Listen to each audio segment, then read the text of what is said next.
Арыбаңыздар, урматтуу телекөрүүчүлөр, радио угармандар, республикалык штабтын пресс борборунда Кыргызстандагы бүгүнкү күнгө болгон эпидемиологиялык абал тууралуу Кыргыз Республикасынын вице-премьер-министри Исмаилова Айда Жекшенбаевна, Кыргыз Республикасынын саламаттыкты сактоо министринин орун басары Каратаев Мадамин Мусаевич, ошондой эле медицина илимдеринин доктору, профессор, Кыргыз Республикасынын саламаттыкты сактоо министрлигинин башкы штаттан тышкаркы пульмонологу Сооронбаев Талантбек Маратбекович маалымат беришет.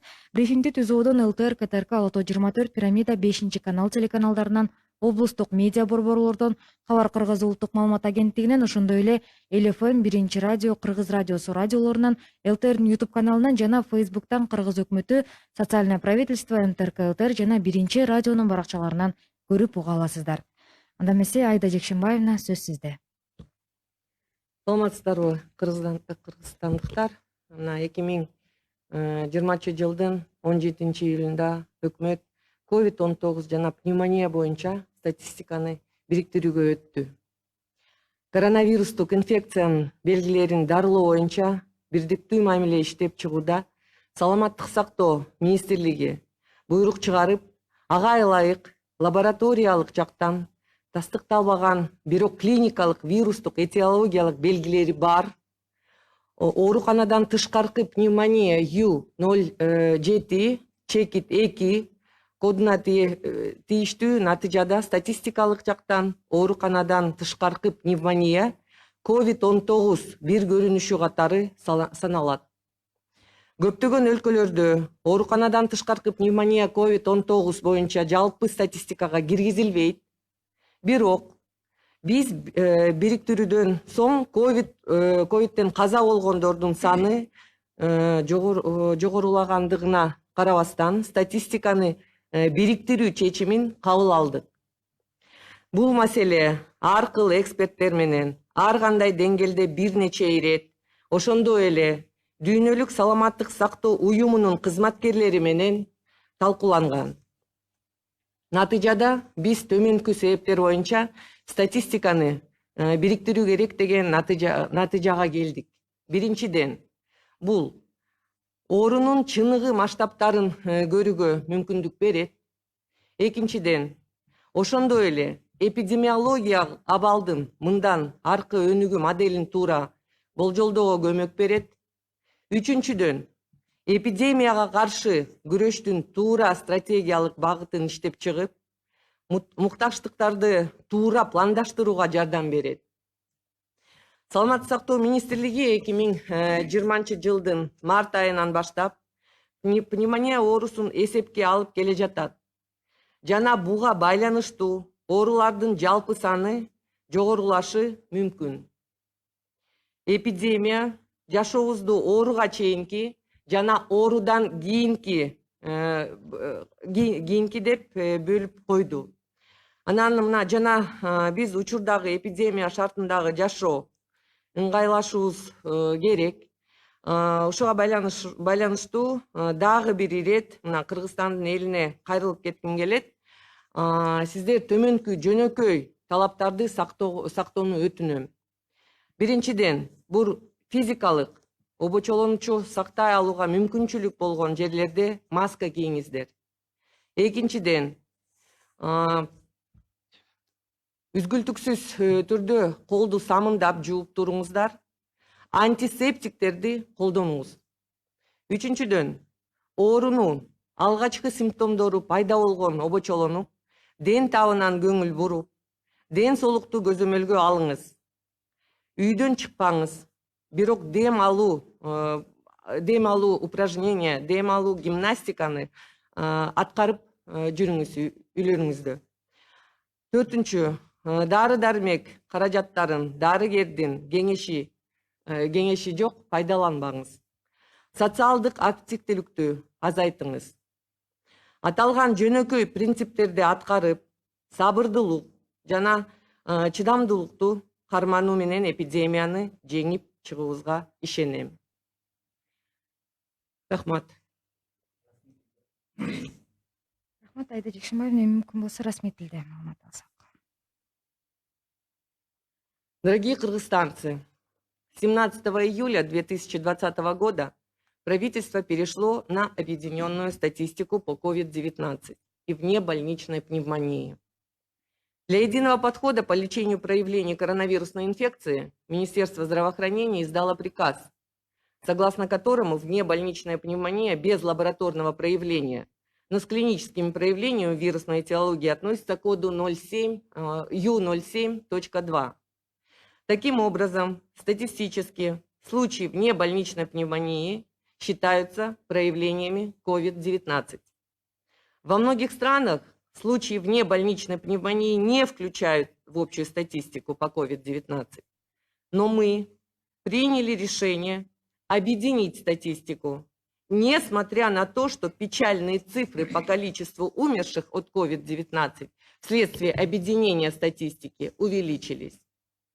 Этот вопрос обсуждался с экспертами и специалистами на разных уровнях. Также это обсуждалось с представителями Всемирной организации здравоохранения. В итоге мы пришли к выводу, что статистику надо объединять по нескольким причинам. Первое. Это отражает истинный масштаб заболеваемости. Второе. Позволяет объективно прогнозировать дальнейшую модель развития эпидемиологической ситуации.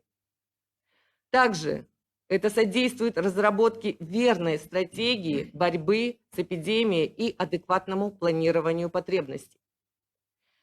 Министерство здравоохранения регистрирует все случаи пневмонии с марта 2020 года, и общее количество случаев возрастет в связи с изменением статистики, в связи с объединением COVID и внебольничной пневмонии.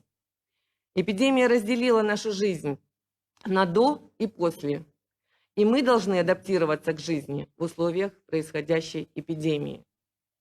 В связи с этим я еще раз хочу обратиться к вам, дорогие наши граждане. Неподтвержденных лабораторий, то есть клинические, только мы имеем, значит, случаи 5457 из тех, кто уже, значит, лабораторно не подтвержденно, сегодняшний день выздоровели. А лабораторно подтвержденных сериологическая ситуация вышла из контроля. Мы это, значит, тут надо правильно говорить. Министерство здравоохранения прозрачно ведет в плане того, чтобы, значит, информацию.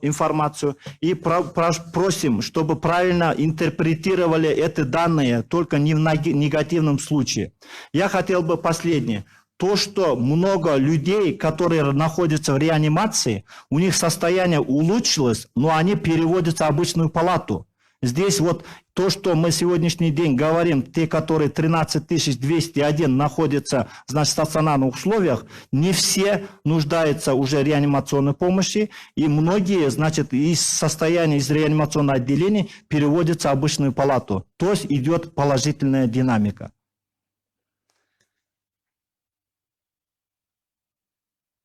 Айтпай калдым, мүмкүн болсо кыргызча статистикалык. Эме, урматтуу мекендештер, бул жерде эки сөздү мамлекеттик тилде айтып коеюн. Бүгүнкү күндө мына ооруканада жаткандар менен айыгып чыккандардын айырмасы боюнча өтө көп сөз, анан кийин өлүмдүн көрсөткүчү боюнча.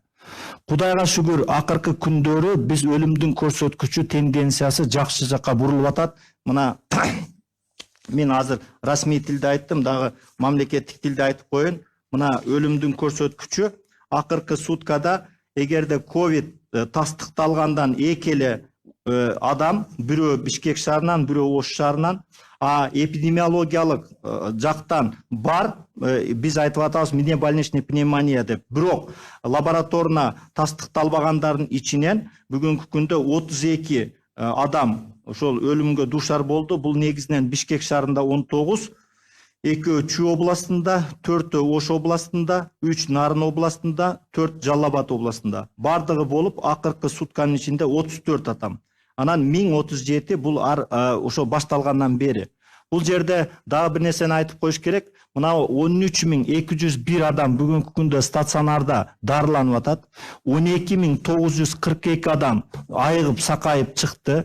мына 1003 адам бул жерде 13201 адамдын ичинен реанимациядан жандандыруу бөлүмүнөн жөнөкөй палатага которулуп жакшы болгондор да бар. Ошондуктан биз айтып атабыз, тенденция бул жерде биз контролдо кармап атабыз. Тенденция ушундай чалдыккан адамдарды сакайып кетүүсүнө негиз бар деп.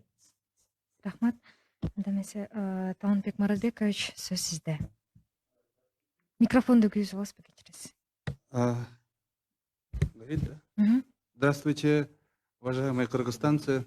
Я как врач-клиницист хотел бы сделать некоторые комментарии, дополнения и внести тоже ясность, повторить некоторые очень важные вопросы, о которых мы говорили ранее неоднократно. Прежде всего, я хотел бы к тому, что уже было отмечено Аидой Дюкшинбаевной, дополнить и сказать, что вот мы, клиницисты, мы, врачи, все случаи коронавирусной, все случаи пневмонии, которые вот имелись с самого начала эпидемии, мы их рассматривали как пневмонии, связанные с коронавирусной инфекцией.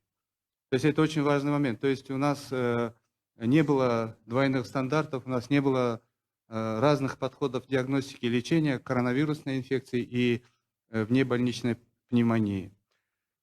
Ну и вот, как я уже сказал, вот в третьей версии клинического руководства, утвержденной Министерством здравоохранения, там все подходы к диагностике и лечению внебольничной пневмонии, они детально изложены, и все наши врачи были обучены этому. То есть я хотел бы подчеркнуть, что вот до настоящего времени все внебольничные пневмонии, они врачами рассматриваются как пневмонии, вызванной коронавирусной инфекцией, и есть четкие рекомендации, как эти пневмонии лечить. Именно как пневмонии, вызванные коронавирусной инфекцией. То есть я думаю, что это очень такой важный момент, и до настоящего времени все наши пациенты с пневмониями, они получают лечение именно как пациенты, у которых эта пневмония связана напрямую с коронавирусной инфекцией. Почему хотел бы пояснить, почему мы называем внебольничной пневмонией. Потому что вот есть такие международные стандарты, есть международные такие вот классификационные подходы. То есть вот все пневмонии, которые развиваются в домашних условиях, вне дома, вне больницы, они называются внебольничными пневмониями. Но причины у них бывают разные. В настоящее время, в период пандемии, причинами этих внебольничных пневмоний является коронавирусная инфекция.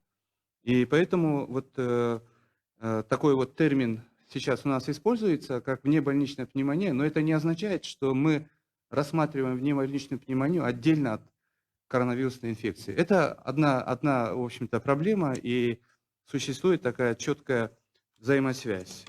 Теперь я хотел бы несколько слов сказать о самом коронавирусе, SARS-CoV-2. Дело в том, что это новый вирус. Вы знаете, и, к сожалению, трудно его контролировать. Это очень серьезная, это опасная инфекция, которая вызывает не только у отдельных, к сожалению, у отдельных людей, особенно у кого есть риск-факторы, у пожилых людей, у людей с хроническими заболеваниями, у людей с ослабленным иммунитетом вызывает не только тяжелые пневмонии, то есть этот вирус вызывает не только пневмонии, он еще оказывает системные эффекты, то есть вот системные васкулиты. Этот вирус поражает многие клетки, в том числе иммунные клетки, он влияет очень серьезно на иммунитет, он поражает сердце, он поражает почки. Этот вирус поражает печень, головной мозг, то есть вот это единственный вирус среди респираторных вирусов, который, помимо вот его отличительной особенности, является то, что он наряду с пневмонией вызывает еще очень много других очень серьезных таких повреждений многих органов и систем организма. И, к сожалению, это вот такие ситуации бывают, когда организм не выдерживает, настолько агрессивная, как я уже сказал, инфекция. К сожалению, это заканчивается, несмотря на лечебные мероприятия, заканчивается смертью. Это, конечно, трагедия, но вот об этом мы должны знать. И когда было массовое заражение после снятия карантина, к сожалению, вот резко увеличилось число больных, в том числе, соответственно, число больных тяжелых. И ну, вот два важных таких важных вопроса, как бы два важных очень таких момента. Первое, значит, вот мы все должны знать о том, что источником инфекции коронавирусной является больной человек, и мы должны об этом, наверное, часто повторять.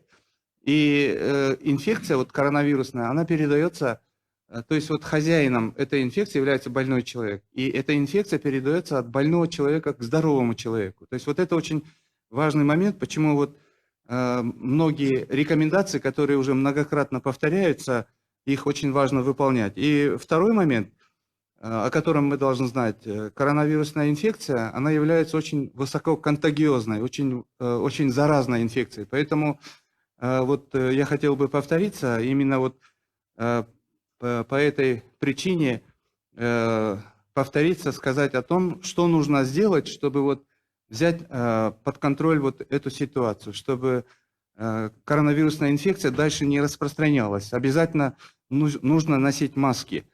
Обязательно должно быть социальное дистанцирование, частое мытье рук, обработка дезинфицирующими растворами, не проводить массовые мероприятия, не собираться группами.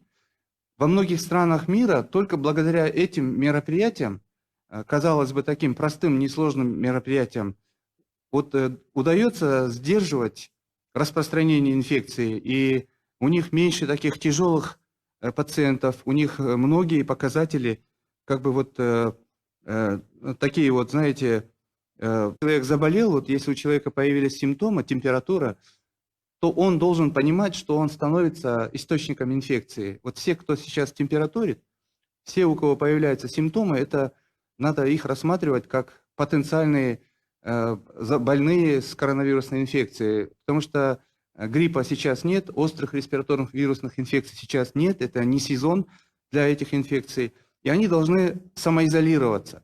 Вот тот человек, который заболел, и кто был с ним в контакте, они обязательно должны самоизолироваться и не ходить в больнице, не ходить в поликлинике, а просто дистанционно связаться со своим врачом, получить рекомендации. И врач, я думаю, что объяснит все, что нужно делать, даст правильные рекомендации. Ну и, конечно, много других важных вопросов, которые сейчас решаются. В том числе вот очень важный вопрос – это вопрос реабилитации больных, перенесших тяжелые пневмонии, тяжелые вот коронавирусную инфекцию, кто тяжело перенес. Вот эти вопросы сейчас тоже разрабатываются совместно с многими экспертами, и в том числе из других университетов, других стран.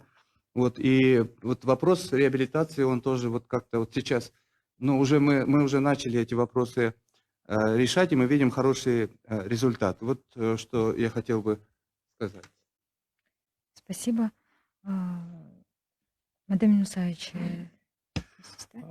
Урматтуу мекендештер, бул жерде мына өлүмдүн боюнча мен кичине анализ берип кетсем, эң негизгиси мына 20% ошол мына последний летальный жардамды үлгүрбөй калгандардын себебинен болуп атат да. Анан кийин биздер дагы бир нерсе, бул жерде осложнение менен мына осложнениялар да болуп атат, башка нерсе. Дагы айта турган болсок, бул жерде мына 20-25 жаштагылар 5%ды түзүптүр. 40-49 жаштагылар 8%ды. 50-59 жаштагылар 26%ды. 60-69 жаштагылар 35%ды. 70-дан жогорулар 26%ды. Бул негизинен мен айтып атканым 61% бул риск, айтып атабыз биз, ошол рискте тургандардын арасынан болуп атат да. Бул жерде жалаң эле ковид менен байланыштырган болбойт. Бул жерде башка мына оорулар, ошолор өздөрү негизги оору болуп туруп, анан кийин ошол сопутствующий оорулардын кесепетинен келип чыгып атат деген жыйынтыкты берет да. Эми бул жерде мен расмий тилде айтып коеюн. Уважаемые коллеги, если мы смотреть глубже вот то, что 191 случай количество смерти человек, Первые, вторые сутки это 20%. Каждый пятый это говорит о том, что они поздно обращаются или, значит, своевременно не получили медицинскую помощь. Это тут тоже не надо исключать. А что касается, значит, по полу возрасту, вот у нас 25-39 лет составило 5%, 40-49 лет 8%, 50-59 лет 26%, 60-69 лет 35% заболевания. Это просто может быть какой-то фактор как-то обуславливающий к осложнениям. Поэтому здесь, значит, 61% то, что мы говорим, зона риска или возрастной, значит, риск. Поэтому мы особо должны обратить на этот возрастную категорию внимание. Поэтому здесь 100% нельзя говорить вот то, что, значит, COVID, 191 человек полностью говорит о том, что от ковида умерли. Здесь есть и другие основные заболевания. Ну, ковид тоже как-то дал, ну, как правильно говорить, может быть, оно быстрее там усугубило состояние. И отсюда получается 61%, то, что я говорил, имеет, значит, больше от других заболеваний. Хотелось бы сказать тут такую вещь. Вот Российская Федерация, ученые, они выявили после вскрытия где-то около 25-30% доказали, значит, это смертность не от ковида.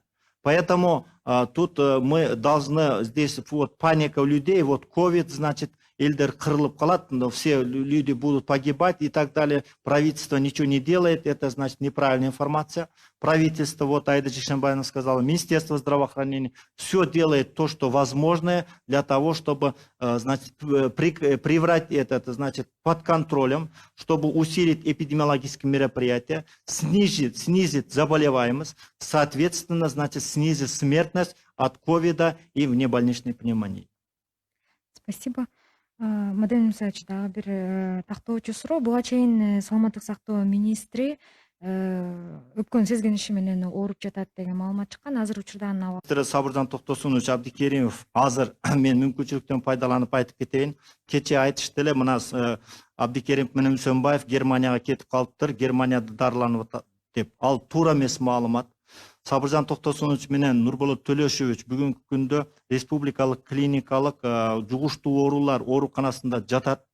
Абалы жакшы эле деп айтам мен, жакшы эле, динамика жакшы эле. Кудай буюрса, жакында алар чыгышат.